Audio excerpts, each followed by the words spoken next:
Maintenance is always the first cut. Everybody in this call is in the middle of budget season, and we're all being told to do more with less. You literally set up that asset probably to fail, because by the time you hire 3 people, you onboard them, you get them used to the property. It could be like 9 to 12 months, really. Like realistically, easily, they don't even know what they're doing, and you try to teach them the processes, the asset and everything. 18 to 24 months easier, but then it comes into place how many of them are making it to the process. Not all of them will make it, so you got to start over and start over again. Gosh, it just hurts my head just to think about it. The 1 to 100 ratio is it pencils, but doesn't work. Asset managers are some of the smartest young people we work with on a regular basis, because they're looking at the analytics. They're not looking at the human element. I know that everyone has different experiences with HR, but I'll put it that way. But why aren't they stepping up? And do you guys and when you do create these programs, do you feel resistance from corporate? Because sometimes people don't like to be told how to do their jobs. When is the last time human resources has been resourceful? When we don't have units ready for lease, who do we blame? We blame us. We blame maintenance. When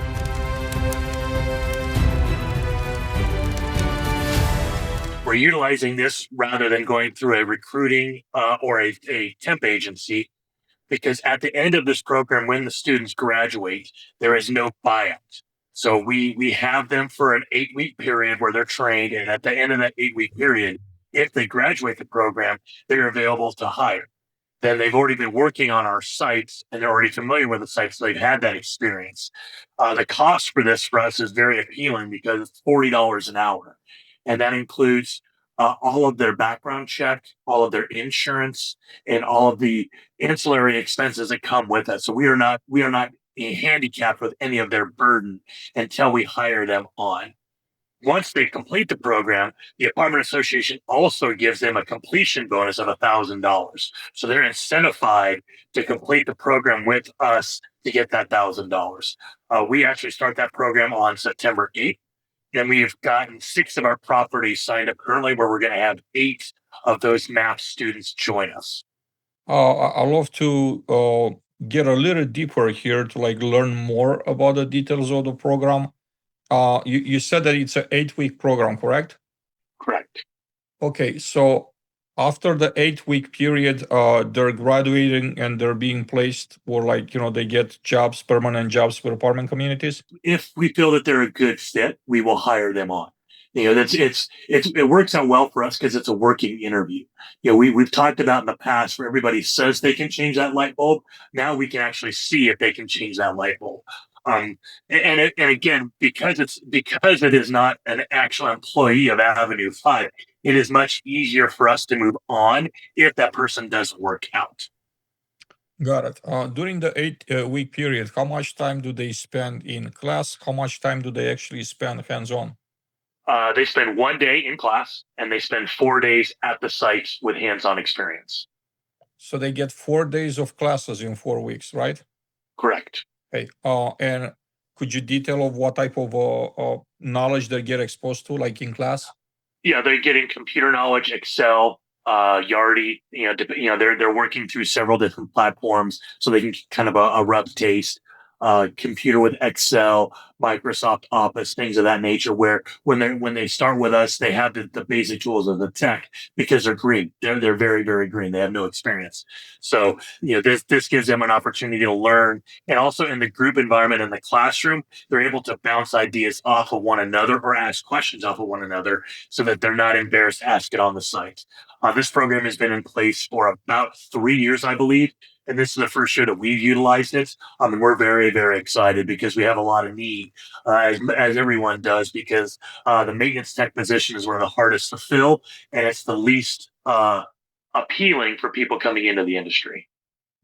That's amazing to hear. Do you know how many graduates this program produces a year? We have a hand up. We'll be right with you. I have a couple more questions here, because I think this is very important for the others that could get inspired and maybe start their own here. So roughly 70% of the class completes the program.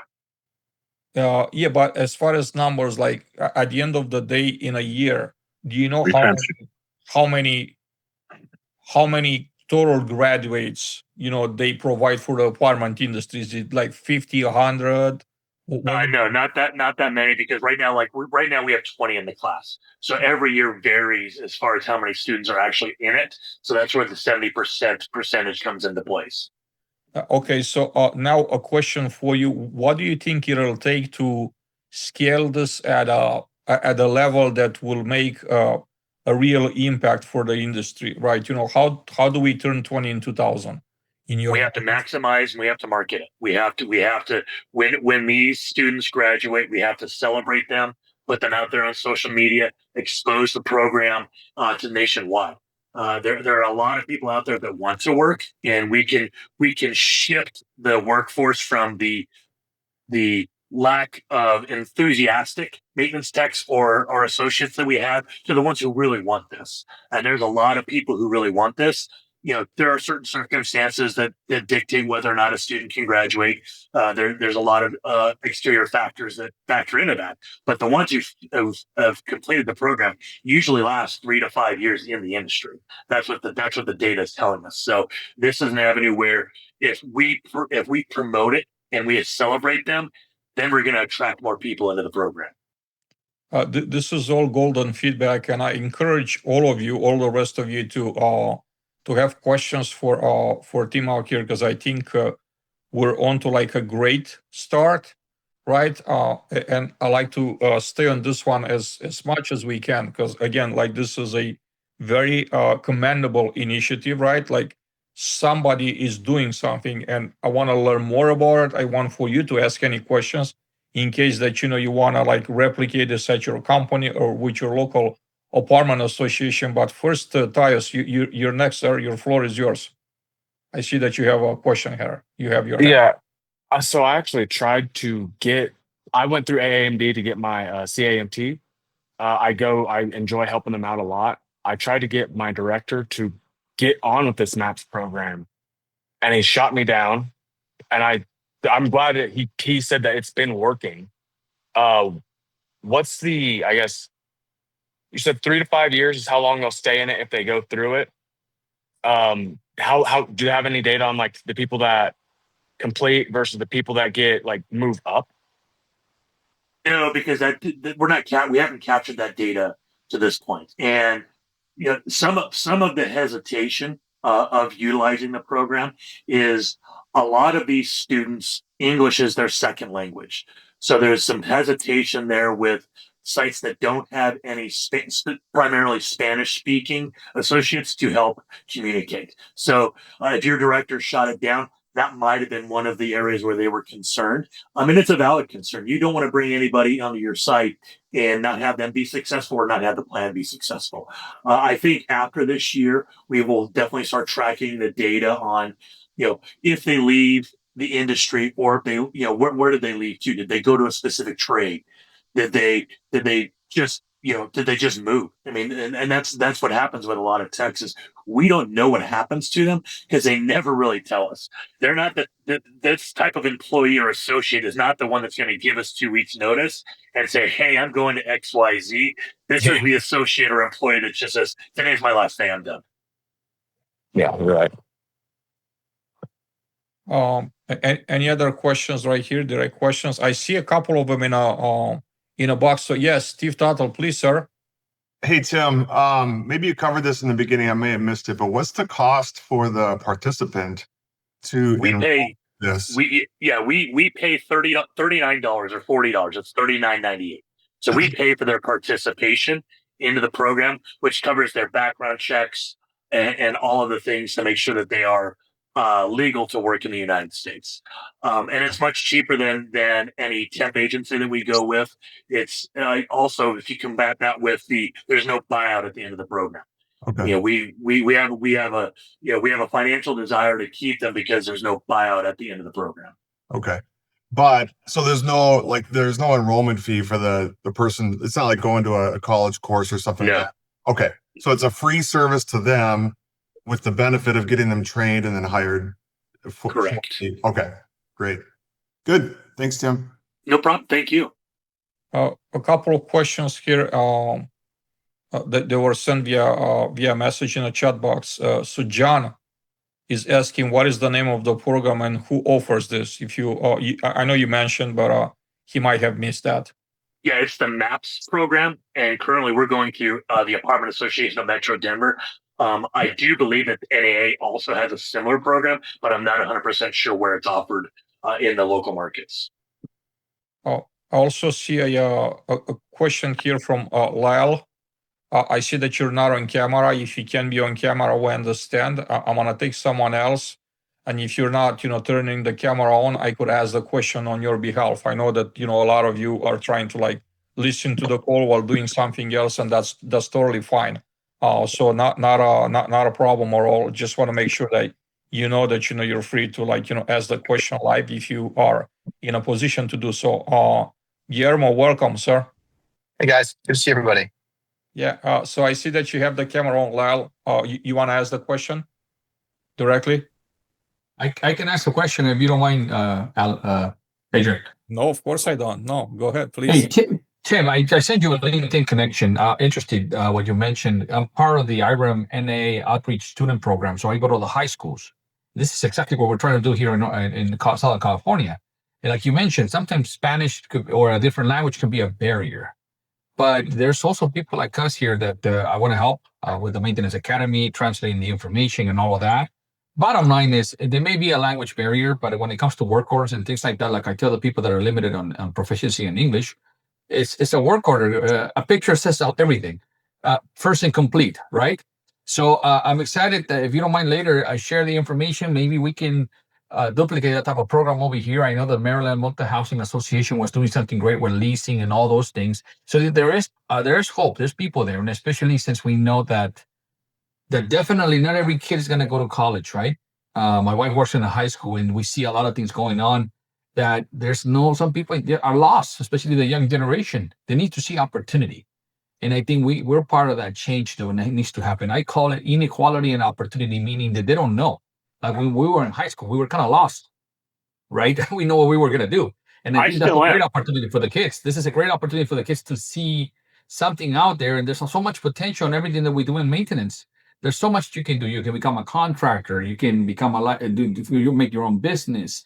You can do so many different things. So it's just the fact that we're all together and that we're doing this and just be the advocates that we need to for that generation like us, like me, that I was lost back in the day when I didn't know what to do. And maintenance became the backbone of my career in real estate management. So, sharing this information, being the advocates of wherever we are in whatever state or city we are about this type of program is important, because that's going to be the difference between us continuing to struggle or creating a workforce that is going to continue to have that for us in the future, because we're all struggling and we see what's going on. And that's why, Adrian, is this type of movement that we need to do it all together. Thank you. Oh, agree. And again, yeah, we're all struggling because there's such a sense of entitlement in the talent pool where, we onboard these guys and I don't want to do this.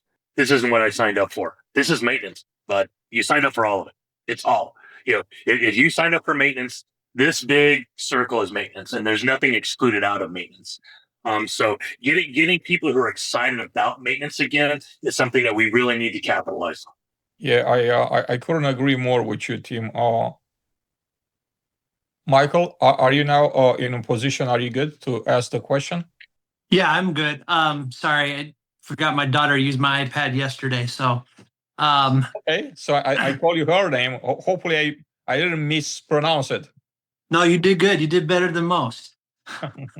No, I was just curious, if, and he kind of already answered it about the retention rate of 3 to 5 years, and where do they go? Do they move on to a different company because they're looking for, more money, or are they going into a different industry? Like, are they going to an HVAC company or a plumbing company because, they're going to make more money type situation? I was just curious on that one, because I've noticed that, the few times I've taken on a few apprenticeships at some of my properties that I've been working at and got them up and trained to a skill level, they were scooped up by one of our vendors that came in and did some of our bigger work.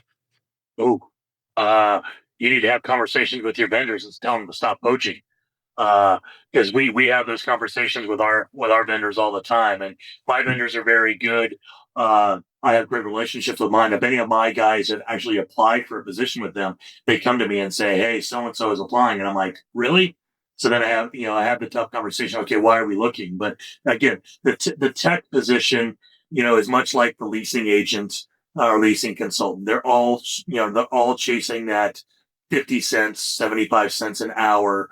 And it's a challenge. And one of the things that we try to combat that with and counsel them on is, yeah, you might be getting 50 cents more an hour, but you're losing so much more. You're losing your benefits. You're losing your time off that you worked hard to accrue, and that goes away. And this position, much like the leasing, they work 4 to 5 days to accrue a day off, and then they get the sniffles, and then they take a day. So combating all of those things with this level of position, but while uplifting them as well. That's the challenge, is uplifting them and educating them. We have this massive need industry wide, nationwide, but we haven't come up with a solution to resolve it. And this is one opportunity that we have. But what other opportunities have we passed by the last 3 to 5 years? How many maintenance techs have we not identified as maybe not needing to take the next level? And I challenged myself in 2024 and I failed, and I had the same challenge in 2025 and I'm failing, to promote a maintenance tech in Avenue 5, Colorado, to a maintenance supervisor. Now, I don't have a maintenance tech that's ready to take the next step. I have identified a few guys that I've invested in, and I've gotten no return on my investment.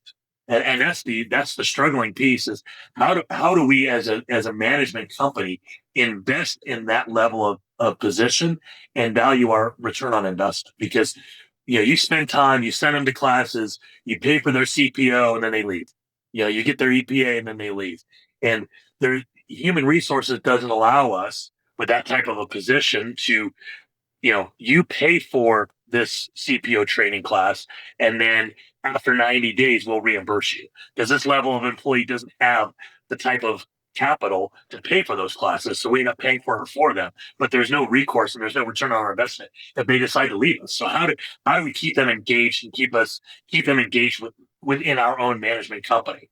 Well, that's one of the things that I've also looked at, and those that have shown interest and gotten through some of that stuff.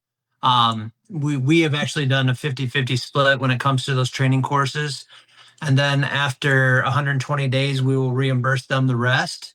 And then also upon completion of the course and obtaining their license, they usually get, 75 cents to $1 more. Excellent. I would love to talk to your human resources and find out how they're able to facilitate that. We're in Arizona, so we don't have a lot of union or any of that type of situation either. No, we're in Colorado. We don't have that, but we've got a lot of legislation that is handicapping the multifamily industry. Wow. Okay. Tyus, I see that you have another question. Do you want to ask it live? Oh yeah, of course. I was just asking, do you have access to their grades and participation from their classroom setting portions of it, or is that just strictly AAMD's deal? We get participation, but we do not get their grades, because there's really the classes is more educational for them, and it's not as grading scale. This is to make sure that they're comprehensive in those areas. And sometimes this specific demographic struggles with testing and struggles with even going to class. So if you put limitations and restrictions on them, it might scare people away. And then to touch on, you were saying something about how do you get that training from a tech to a supervisor? Because I was one of those. Mm-hmm. It was it actually came down to my regional at the time. He had to look at who was my supervisor, and he realized that was who was limiting. Oh, of course.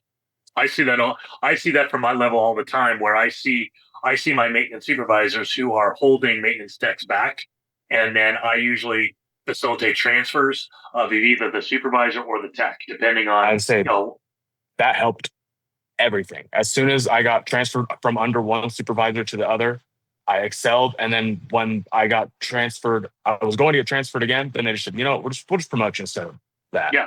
that's the type of thing that, in a leadership role we have to identify. But again, I'm assuming you also advocated for yourself and said, I'm not getting what I need from the supervisor. And that's the other thing that's very challenging for the maintenance techs is they don't advocate for themselves all the time in the appropriate ways. Sometimes it comes across whining and complaining where he's mean to me and they're mean to me, and I only get the toilets done, plunge and clean out. They never let me do what I want to do. I'll be the first to say I ended up getting moved over the first time just because I was, I guess, I had to get called into the office regularly to be talked to by the regional and the property manager, like, hey, you can't do. I'm like, well, then someone has to do something. Yeah. Yes. It was a lot of it. And they were just patient with me. So I guess as the younger ones, like we don't understand exactly how the industry works to move up. So, and then we probably had bad habits from prior jobs too. I think one of the things that as an industry we don't do a good enough job of is, and I'm guilty of it as well, so I'll fall on my own grenade, is meeting with the maintenance techs individually and as a group rather than having meeting. I have quarterly one-on-one, or not quarterly one-on-ones. I have quarterly meetings with my maintenance supervisors, but I have biannual meetings with the maintenance techs. Is that enough? But again, how do I justify spending that much time on a position that turns over so often?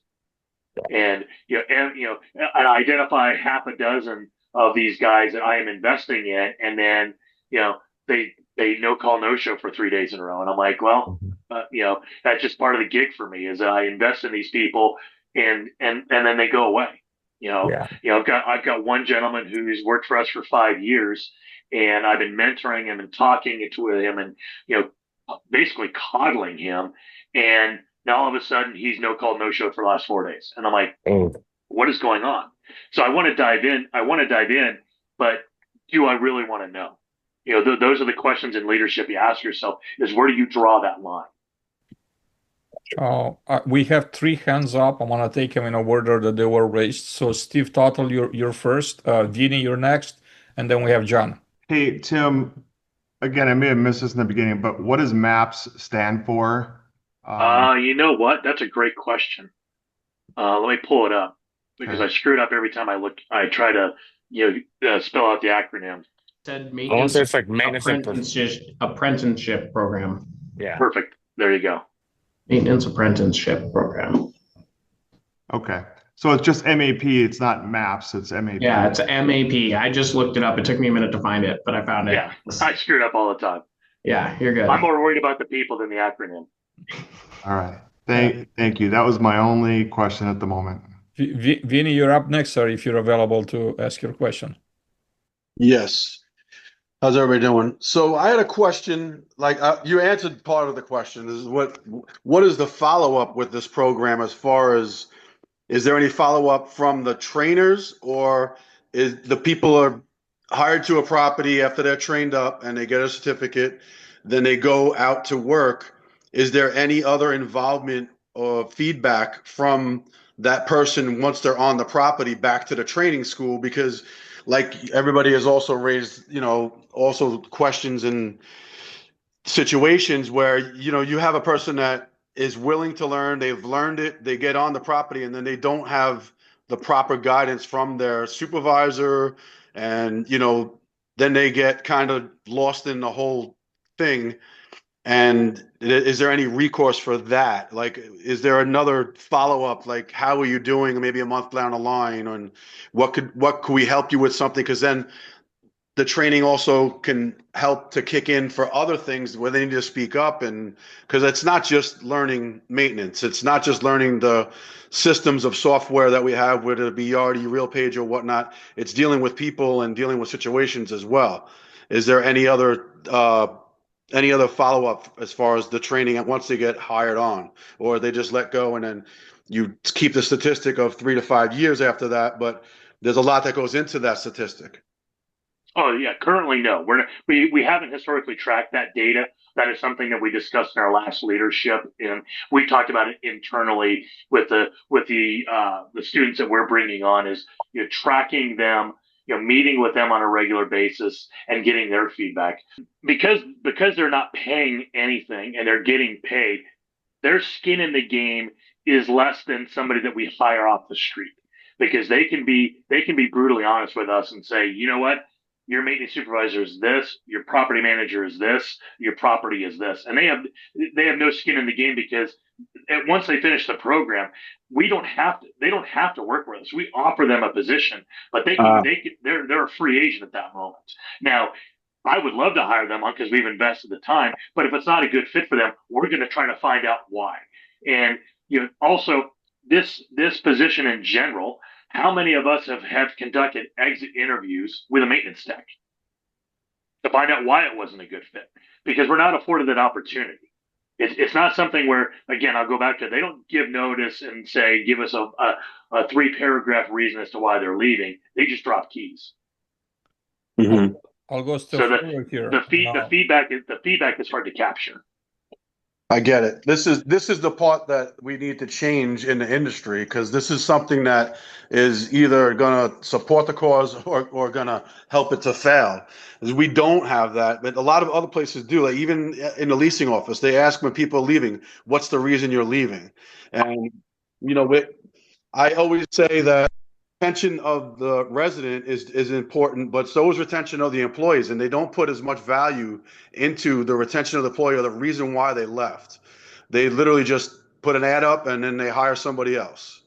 Well, it's because maintenance is always the first cut. We're everybody in this call is in the middle of budget season, and we're all being told to do more with less. And the 1-to-100 ratio is it pencils, but does it work? I mean, G and I've had that conversation. We've worked through the spreadsheets 1,000 different ways, and it's like, how do we get out of this 1-to-100? And we just getting ownership groups. We're third party management, so we're taking on a property tomorrow. We're onboarding a property tomorrow where the asset manager, we had a full maintenance staff at this property, and the asset manager went and looked at their Google reviews, and 2 years ago they had some negative reviews. And like, we don't want to keep anybody in maintenance. And I'm like, wait, what? I have all this data that these 3 people have about your property that you're purchasing, that is going to take me 60, 90 days to, complete myself. And you don't want me to keep anybody. Short-sighted. So I'm like, because you had a few Google reviews from a few years ago that, again, asset managers are some of the smartest dumb people we work with on a regular basis, because they're looking at the analytics. They're not looking at the human element. I think we're all in agreement on that one. Yeah, well, I really think it takes all of us, right? Because to affect that type of change, right? To keep talking about it, to keep raising the issues.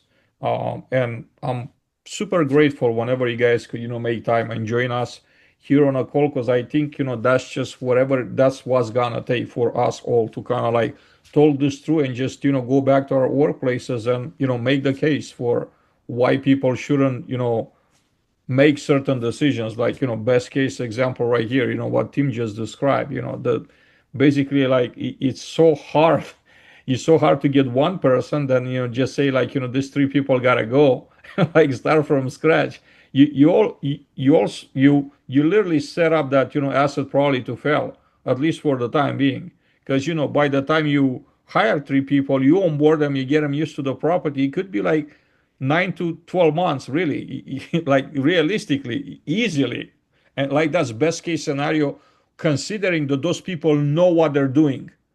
If they don't even know what they're doing and you try to like teach them the processes, the asset and everything, 18 to 24 months easier.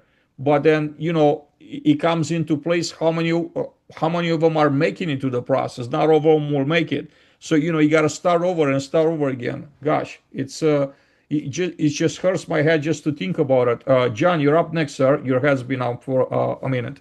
My question was pertaining to the MAP program. Who holds the employee while they're in the apprenticeship? Is it all MAP? Is it held through them? Or when they're apprenticeshipping and they're working on your site, they consider it, are we putting them as an employee of their site, of our site? Yeah, they're a part of the program.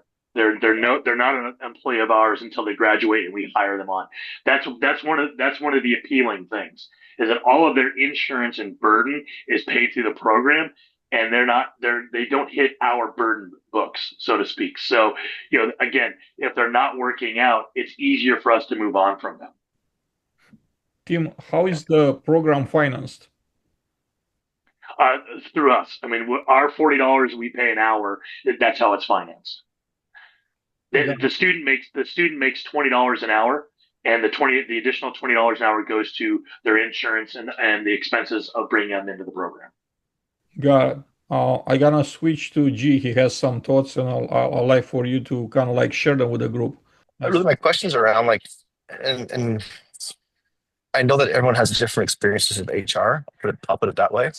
But like, their job is to fix this. And I know we're the ones in the shithole when it doesn't work out, right? But like, why are they stepping up? And do you guys and when you do create these programs, do you feel resistance from corporate? Because sometimes people don't like being told how to do their jobs. Like, are we able to help? Like, how can we judo them so that we're not doing the work? So, when is the last time human resources has been a resource? No, that was kind of what I expected as an answer, but I just like, yeah. God, I wish. That's why you see a lot of human resource departments rebranding themselves into people operations, because they're not really a resource. And even in our own company, we have human resources, we have recruiting, and then we have benefits. So you have 3 different departments under the same umbrella that should be doing the same job. And for us, if we're not doing our own recruiting, we're not getting the candidates that we need. I mean, I'm probably the most active person on LinkedIn with recruiting in Avenue 5 other than a recruiter, because I want us to work smarter and not harder. It's kind of what I expected. It always feels like we're swimming upstream. We're trying to, but nonetheless, I kind of expected that answer. Well, we're the easy target. We're the easy target because when it comes down to it, when we don't have units ready for lease, who do we blame? We blame us. We blame maintenance. When we don't get renewals, and it's because the outgoing resident says, well, I had a work order open for 72 days. It's maintenance's fault. And it doesn't matter that resident didn't give us any PTE and any of those things. That minutia gets falls into the abyss. It's because maintenance didn't do their job. This is until we can resolve getting the maintenance off of the radar, we're going to have these problems. And reducing make ready times, reducing work order times, reducing expenses is what every CEO, COO, CFO tells us on a regular basis. But we don't have the resources coming up to be able to do that. And Tim, like in a catchphrase that Adrian Peterson sort of posed, like, do you think this is like a how, not a who problem? Like, given that there's not that many who's, like, is it how we do this work that can start, or how we recruit these people, how we commit to career development? Like, is that kind of the ugly truth that it's a system problem, not a people problem that just shows up as a problem? Well, I think it's a combination of both. I mean, I have a maintenance tech right now who is worthless. He is 100% worthless, and he was hired on a year ago, and I don't know how he got hired on. He lives 90 minutes away from the property, so on call is a disaster. He doesn't want to do snow removal, and so he's 90 minutes away. And he's like, oh, I can't get there; the roads are closed. Yesterday, the day before, he literally told his supervisor, I don't do touch-up paints anymore. You got to find somebody else to do that. So at what level of entitlement and insubordination are we willing to tolerate because we don't have anybody else? Then he wants a raise. He's not doing the job that he's assigned, but he wants more money. I want that job. And some more PTO. Yeah, exactly. Yeah. Who's working for who? Okay. For lack of better terms, I'm a lot of maintenance tech's bitch. You mentioned your efforts with recruiting, your personal efforts.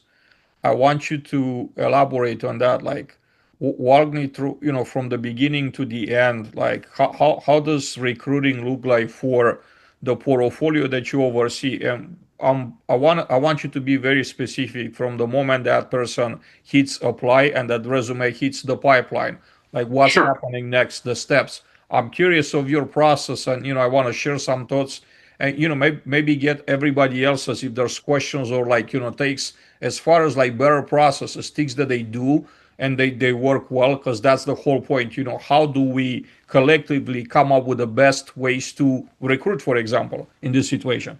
Yeah, recruiting for us, recruiting for this position is challenging because it really isn't. It really, again, going back to everybody says they can change the light bulb, but until you get them on site, can they change a light bulb? And every time you give somebody a verbal assessment, you score yourself from 0 to 10 on plumbing, on a 10. I'm a 10 in electrical, I'm a 10 in drywall, I'm a 10 at painting. But until you actually see them doing it. So when we're recruiting, for me, I rely on my recruiting team, and we have a call every Wednesday. So I have a call here in an hour where we go through some of the resumes that they have. I will look through them and I will give my okay to move forward with vetting them a little bit further. Depending on the position that we're hiring for, depending on the need that we have. We also I circumvent some of our recruiting efforts where if I get a candidate that somebody reaches out to me on LinkedIn, somebody reaches out to me from one of our sites and says, hey, I have this guy, I will conduct an interview before they even get to our recruiting process so that don't waste our time. Everybody on this call, in the first 10 minutes of talking to somebody, if they have even a smidgen of a skill set that's going to fit your needs. Our recruiting doesn't have that experience. They're amazing and they work really hard and they're great at their jobs. But we have that people sense of this guy has it or they don't have it. You can tell by how they act in the first 5 minutes of the interview whether or not you're gonna move forward with them or you're not gonna move forward with them. So working through those navigational pieces, understanding the needs of each individual property, and making sure just because I'm advertising for this mid-rise in downtown Denver and this guy thinks he knows mid-rises, but I talked to him and he's going to be really good at a BTR or a garden style, understanding where you can fit them in perfectly.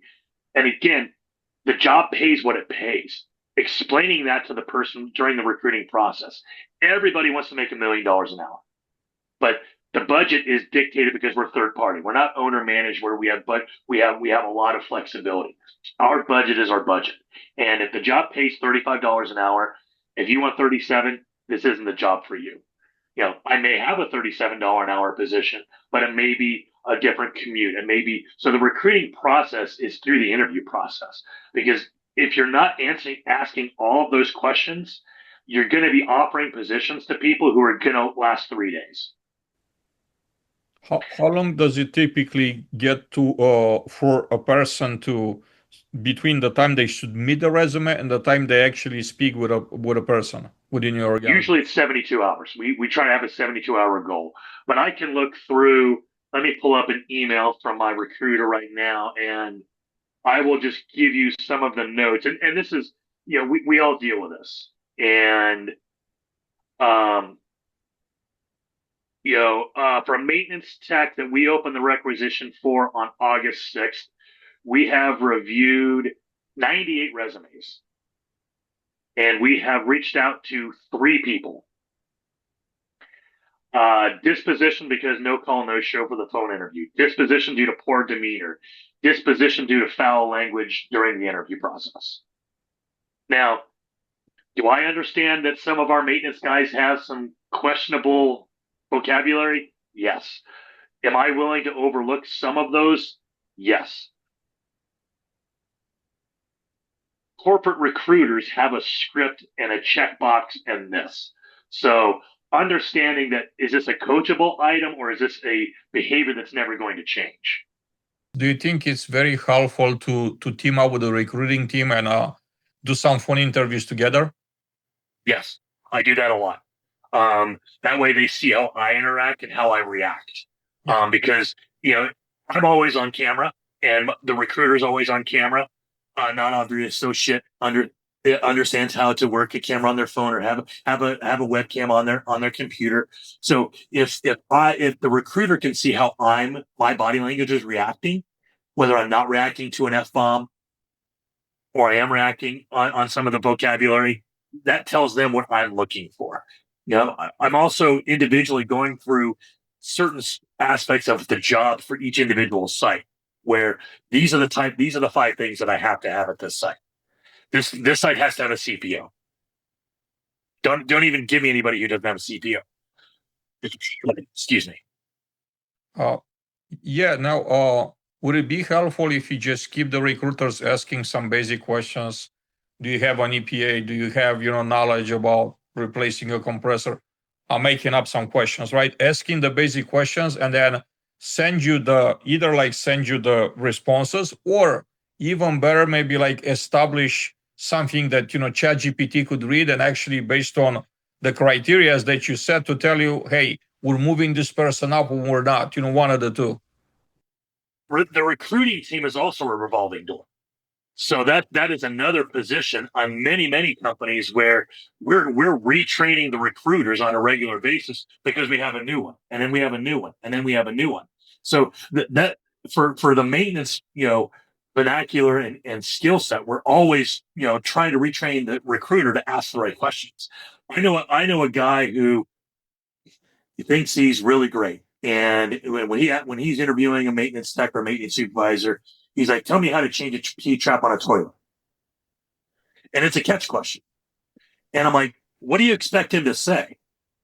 If he gives you the right answer, it's a basic answer. But if he gives you the wrong answer, he's never replaced a toilet.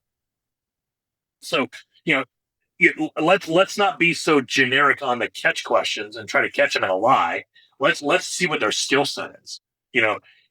Those are the type of things that scare me when I hear people in our industry, asking questions to catch somebody. It's an unfair question. Yeah, well, not everybody is sophisticated, at the end of the day, and not everybody is versed. Like, if that's your only criteria, to learn if they could answer 3 questions or not, probably, I don't know. I wouldn't really make that part of my process. What I was thinking actually is, just some basic questions that qualify or disqualify them for the next round, right? Without actually getting too deep into, more specifics. And I would think that those particular generic questions could give you, or the next person, whoever that next person is, a good indication if you want to move forward, move them into the process or not. Well, I think first and foremost, not even having to ask the question, what does their resume look like? Is their resume accurate? I mean, the amount of resumes that hit my desk where I'm like, you can't do a resume. How are you going to do the admin portion of what we're asking you to do these days? And yeah, those generic questions are great, but how many times have we all interviewed a guy when he says, "Yeah, I can change the light bulb," and you get him on site and he can't change the light bulb, or he says he's an excellent painter, but he's left-handed, but he only has a right-handed paintbrush, and he's colorblind and is always doing the trim, the wall, and the wall, the trim. And so those are the type of things where this MAP program, where it's an on-the-job interview, we can verify that they can paint. We can verify that they can change the light bulb. We're doing a lot of things where if I have some hesitations about a guy, but I think there's something there, I'll hire him and put him on a floating team, because then it's easier for me to also, this is where I have hours. Okay. It may not be the best community. It may not be something that you want to do on a regular basis, but these are where I have the hours. And it's a working interview where I'm not invested to the point where they're on site and they're hitting a property's books. They're hitting my corporate budget where I allocate their hours on the GLs to a site where it's a working interview. And even in integrations, when we're hiring for the site that we're onboarding tomorrow, everybody is on the floating team until we integrate. And even then, we're waiting a week to actually place them physically on the books. So it's a working interview to see how they adapt to the property. I wish human resources would give us a little bit more leniency for the working interview and be able to 1099 somebody for a week just to see if they can do what they say they can do. I love that you use that as a like a screening tool or like pre-qualification. Get them on a floating team, see if they make it or not. Also, back, I want to clarify. That questionnaire should be like very basic, just pre pre-qualifying, not actually saying that the person knows. It should be the interviewer, like the person, the hiring manager, that asks those questions deeply. But if someone says, I don't know how to do this, I don't know how to do this, whatever, to me that will be a disqualifier. Why would we move them up in a process? But if they say they do, okay, next person is like, let's find out if he actually know how to do it. Yeah. Right. And Yeah. we get deeper into. So all I'm saying is like a light pre-screening versus getting too deep into the weeds of things and just leave I love that. the manager. I love that. And again, Right. I mean, I had a maintenance supervisor 2 weeks ago who told me he was told years ago that it's okay to shop vac Blackwater. And I'm like, who did you learn this from? So again, going back into their job history and seeing how and why they were taught some of the things that they were taught. It's great if you could, and if you could make the time to do that. John, you had a comment out there in a chat box. Would you share with the group, please? There was a previous question, right? Michael said, I would love to see an assessment test again in a hiring process. And John, would you like to share your thoughts on that? I share your text out there. Yes. For everyone else that's unmuting myself. Yeah. I developed an assessment test at our company that we utilize that does skill-based questions, but I also put situational-based questions to kind of really test their knowledge. And we do it on a grading scale, depending on the position that they're applying for. And if someone is trying to move up or promote to another position, like if they have an internal application from a porter to a maintenance tech 1, we still have them go through this test so we can get an assessment of kind of where they stand and where their knowledge skills stand at our company. We also do a training, like a 3-day introductory training for all of our new hires. And I'm heavily involved in that in 2 of the 3 days on every new hire onboarding that we do once a month. John, how long you been doing it? This 3 days? This was a newer implementation at our company within the last couple of months. And we've had some really great success in retention of our talent that we're hiring. And then we also started offering, we already were offering, but now we've gotten a lot better with it. We have a big training facility that our owner developed just for training. And we just hosted a hands-on appliance training where we brought in appliances from one of our properties to the training facility. We had the appliance presentation that we've been doing in the past. And then we also added the hands-on aspect of it where we were tearing apart the appliances hands-on with the team. We allowed all maintenance supervisors to go. We allowed all of our techs to go. And then we allowed certain porters that were looking to grow into the next role, or more advanced porters, to go to this training so they could get some hands-on appliance experience and training. I'll be curious what it looks like a year from now when you have enough data points and enough information.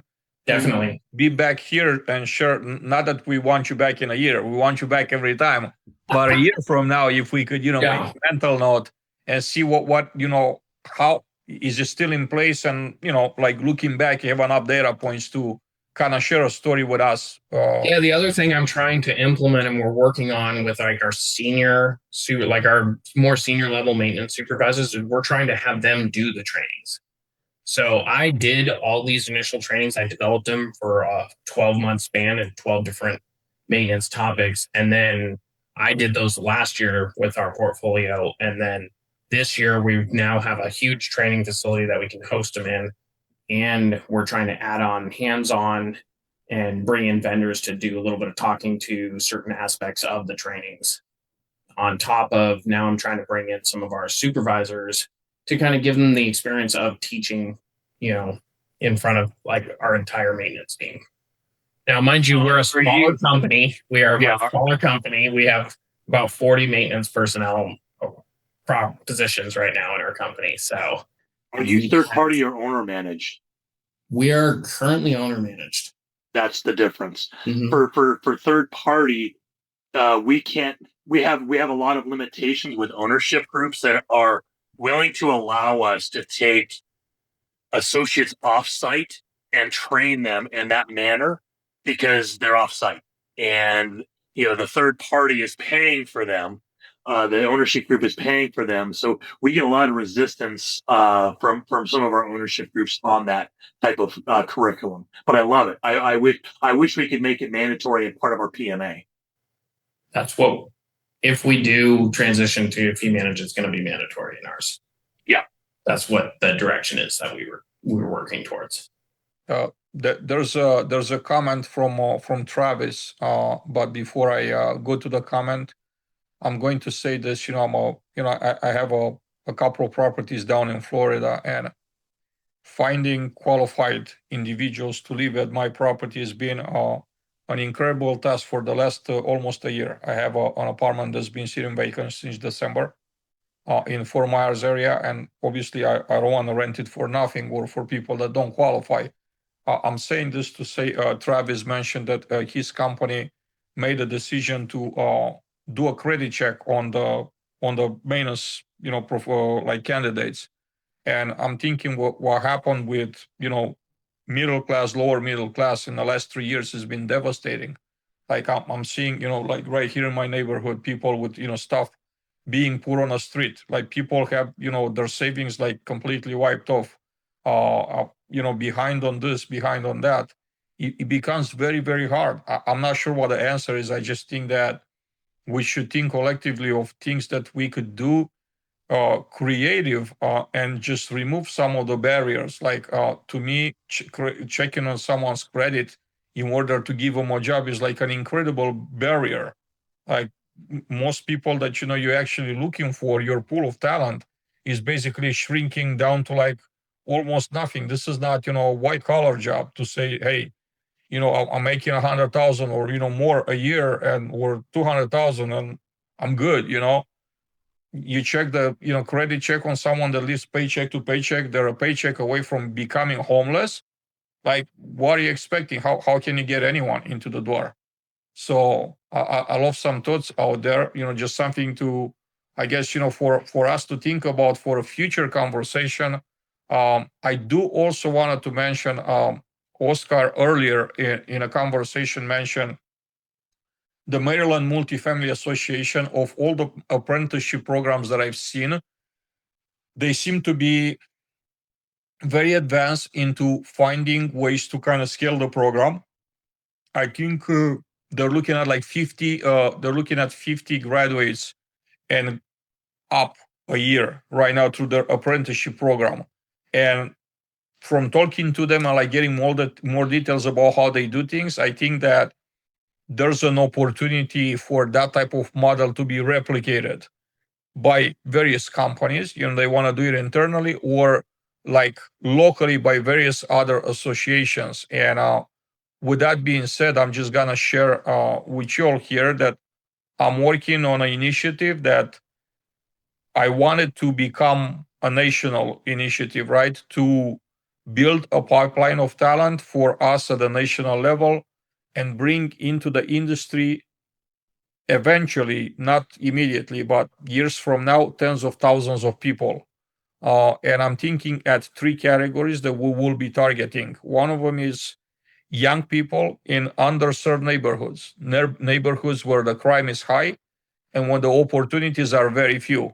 Offering them a job that could make them like 40, 50,000 a year could be a life changing. Maybe for us might not mean a lot of money. For them means literally a life changing event. Second category would be veterans, right? I want to target them because there's a lot of veterans that returning to the civilian life and they don't necessarily have an opportunity or clear opportunities of how to get back into society here and have a career. And the third one is women. 2% of our workforce is women. I think that it'd be nice if we could make that a higher percent. I don't believe in like a 50-50 thing, because that's just not like something realistic, and it's not about quotas here. It's just about the fact that I think we could do a better job advertising to female candidates, and bringing them into the mix. Bring more of them into the mix. So that's something that I'm working on. Hopefully, I'll be in a position to share more within the next maybe month or so. We're starting locally in Atlanta, but my goal is to make it become a national program. I'm counting on all of you here on the call to join us, to become a part, to play a role, right? Because it's not Adrian's thing that makes magic.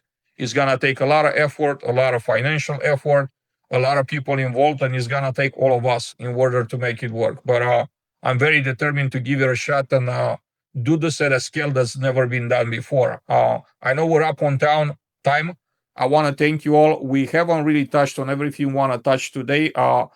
Next meeting, I want to make it with G's suggestion. I want to focus on budgets and things related to budgets, since we're in budget season, and then probably the meeting after we will review some of the stuff we weren't able to get to today.